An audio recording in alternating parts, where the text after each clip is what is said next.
Hello dear viewers, আসসালামু আলাইকুম। আশা করি সবাই ভালো আছেন।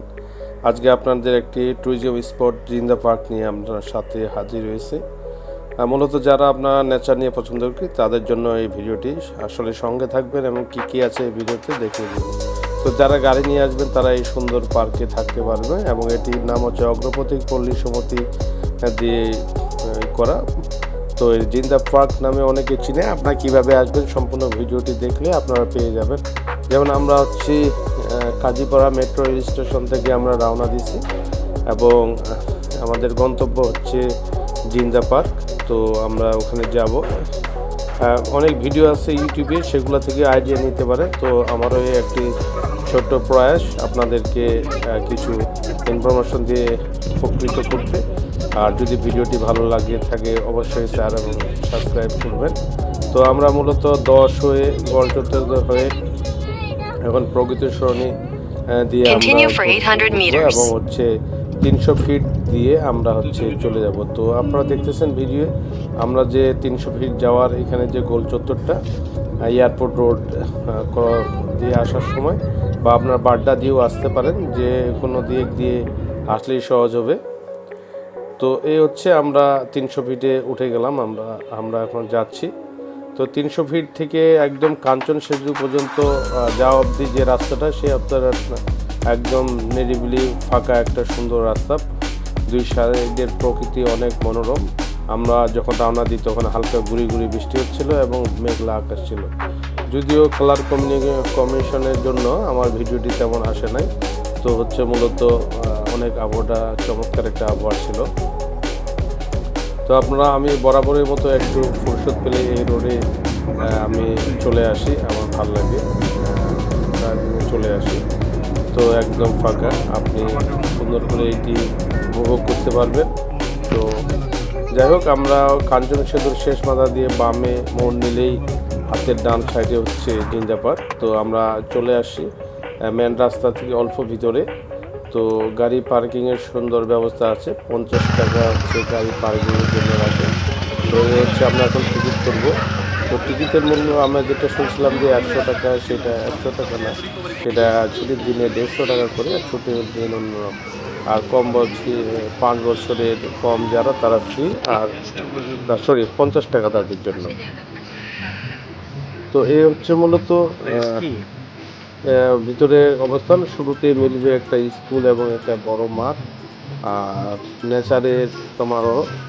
তো তার সাথে আছে একটা সুন্দর আপনাদের কাঠ এবং সিমেন্ট দিয়ে বাঁধানো একটা মসজিদ, আল্লাহর ঘর, যেখানে আপনারা এখানে আসলে অনায়াসে আপনার নামাজগুলো মিস করবে না।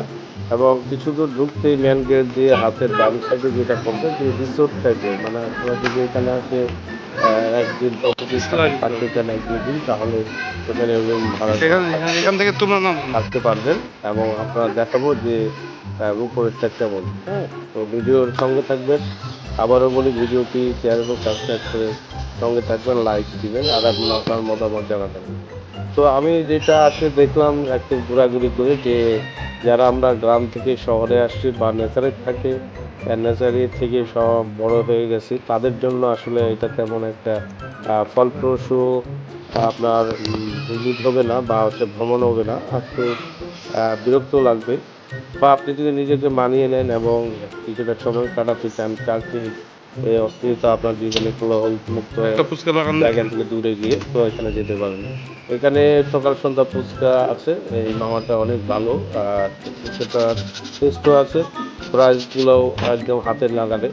আমাদের ঢাকার ঢাকার মতো নেই, এবং বলা চলে যে ঢাকার থেকে কম হতে পারে, যদিও সংখ্যা পরিমাণে 6টা 7 টাকার, কিন্তু এটা বড় ছিল পিকটা। আর ছোট ছোট 2-1টা ঝিল আছে, যেমন ঢুকে হাতের ডান সাইডে নালা। তো এখানে একটা ওরা গ্রাম দিয়ে একটা সেতু তৈরি করছে একটা জায়গায় যাওয়ার জন্য, মধ্যখানে সেখানে যাওয়া যায় এবং মধ্যখানে এখানে থাকে আপনারা ভিডিও তুলতে পারেন, এরকম ব্যবস্থা করছে বসে কিছু সময় কাটার জন্য। তো বরামতের মধ্যে সকালে আসলে আপনি একটু সুযোগ সুবিধা পাবেন। আর যদি একটু দূরে তো সেখানে আসার পর কত সুন্দর সুন্দর ছবি দেখছো করে রাখছে, তো অপেক্ষায় আছে জুবাইর। আর বরাবরের মতো এরকম কিছু আপনার ঐতিহ্যবাহী কমেন্ট এবং কিছু নাম্বার যেগুলো ওখানে গেলেই থাকে, তো এখানেও পড়ে যাবে বাবা, বেশি সেগুলোর দিকে নজর না দেওয়াই ভালো। তো এই হচ্ছে সেতুটি, আমার ছেলে বরাবরের মতনই আবার এটা থেকে এখান থেকে ওখানে, ওখান থেকে ওখানে যাচ্ছে, তো ও অস্থির। তো এর ফাঁকে আমি একটু নিজেকে এক্সপ্রেস করে নিলাম, যদিও এখন আমার দেখতে তেমন একটা ভালো না, আমার তো সেদিকে না যাই। তো আমরা ওখান থেকে চলে আসলাম, ওখানে কিছুক্ষণ বসছিলাম, বসেই হচ্ছে রিসোর্টের ভিতর সাইডটা, এখানে আপনার ক্যান্টিন আছে, দুপুরে খাওয়ার ব্যবস্থা আছে, আর ওই সাইডে পাওয়া যাবে একটা হচ্ছে দোলনা, একটু ভিতরে গিয়ে বাঁশঝাড় আছে, এই যে অনেকে বসে আছে, অনেকক্ষণ অপেক্ষা করছে এখানে জায়গাটা নেওয়ার জন্য, কিন্তু পারি নাই। তো সেক্ষেত্রে যেহেতু দোলনা আর এরকম বাঁশক্ষেত আমরা পরিচিত, তো তেমন অপেক্ষা না করে আমরা চলে গেলাম আর একটু ভিতরে অন্য সাইডে দেখার জন্য, সাথে আমার ছেলের প্রিয় সেই ফজল গুপ্ত এখানে দাঁড়াচ্ছিল। তো এই নিচ সাইডটা হচ্ছে ক্যান্টিন এবং রেস্টুরেন্ট, আর উপর সাইডে হচ্ছে আপনাদের রিসোর্ট। তো আমরা দেখি কি আছে উপরে, উপরে যাচ্ছি। উপরে যেতে যেতে দেখা হলো যে আপনাকে জুতা খুলে ভিতরে প্রবেশ করতে হবে, এবং এটা হচ্ছে যারা অলরেডি রুম ভাড়া নিয়ে আছে তাদের জন্য এটা। তো আমরা সেখানে অপেক্ষা করি নাই, চলে আসলাম নিচে। নিচে আসে অনেকে খাওয়া দাওয়া করতেছে। তো আমাদের ট্যুরের প্ল্যান ছিল যে আমরা এখান থেকে মামা হোটেল নামে একটা আছে গাজীপুরে, সেখানে যাব, সেখানে কালাভুনা দিয়ে দুপুরের খাওয়াটা সেরে নেব। অলরেডি এখন 1টা বাজে। তো হোপফুলি আমার এক ফ্রেন্ড আসতেছিল, তার সাথে দেখা করে রওনা দিব। আমরা ডান সাইডে ঢুকার ডান সাইডটা দেখলাম, এখন বাম সাইডে যাচ্ছি। আমার কাছে তেমন কোনো আর এখানে চোখে পড়ে নাই, তো এবার হচ্ছে আমরা বাম সাইডে দেখি। এদিকে এদিকে চলো দেখি, চলো দেখি এদিক যাই, দেখ দেখ দেখি না কি আছে।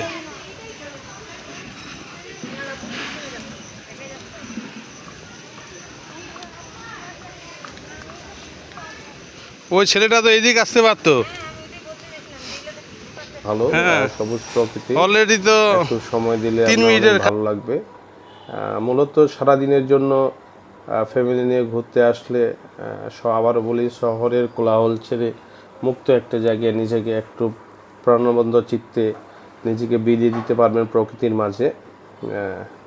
যেহেতু আমি কবি না, তো এরকম কোনো ভাষা আমার আসতেছে না, তো হোপফুলি আপনারা মিলিয়ে নেবেন এই দৃশ্যের সাথে।